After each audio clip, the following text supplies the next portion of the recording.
Great name Begum Masuda Selima. আপনার কি উদ্দেশ্য? মোর উদ্দেশ্য যে আমার গ্রাম খুব পিছপড়া গ্রাম। হ্যাঁ, আজি প্রায় 20 বছর ধরে আমার ইয়াত মেম্বার নেই।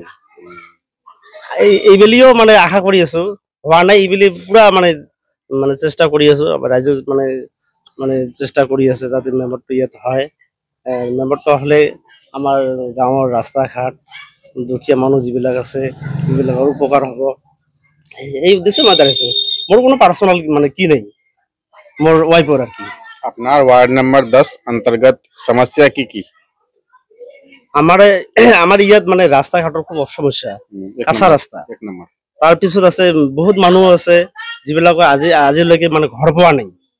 হ্যাঁ, খুব দুখীয়া মানুহ আছে, মানে আমাৰ ইয়াত মেম্বাৰ নাই সেইকাৰণে এইবিলাক পোৱা নাই। আৰু আছে কিছুমানৰ মানে কি লেট্ৰিন এইবিলাক নাই, কিছুমানৰ মানে জব কাৰ্ড নাই, তাৰপৰে কিছুমানৰ তোমাৰ কি পাৰ্সোনাল বহুত মানে পঞ্চায়তৰ কাম থাকে, এইবিলাক মানে অসুবিধা থাকে। মানে মেম্বাৰ নহলে মানে দিগদাৰ হয়।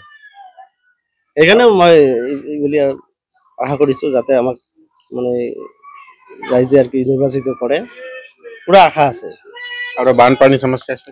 বানপানী আহে মাজে মাজে, বহুত দিন ধৰি নাই। আৰু আপোনাৰ পঞ্চায়ত अंतर्गत अस्पताल स्कूल व्यवस्था की? আমাৰ ইয়াত স্কুল ব্যবস্থা আছে, কিন্তু হাই স্কুল বহুত দূৰত আছে। এম ই স্কুল আছে ইয়াৰ পৰা 1.5 কিলোমিটার হয়। এল পি স্কুল মানে আছে লোকালতে যেটা আছে। राशन कार्ड और मकान शौचालय व्यवस्था से?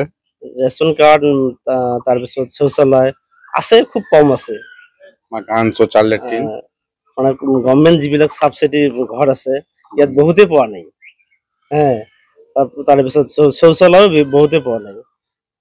মেইন উদ্দেশ্য গভৰ্নমেন্টেৰ বস্তুবিলাক যাতে আমাৰ মানুহবিলাকে মানে ভালদৰে পায়, ঠিক ঠিক পায় আৰ কি। সেইকাৰণে মই ৰাজ্যৰ মানে সেৱাৰ উদ্দেশ্যে অৱতীৰ্ণ কৰিছো। सोलर लाइट व्यवस्था की? সোলার লাইট ব্যবস্থা আরম্ভ হয় নাই, হয়ে আছে। सबसे बेसी समस्या रास्ता घाट। রাস্তা ঘাট হয়। और वृद्धा पेंशन व्यवस्था? বৃদ্ধা পেনশন ব্যবস্থা নাই কো আসলে। আপনার কি সিম্বল কি? কাপলেট।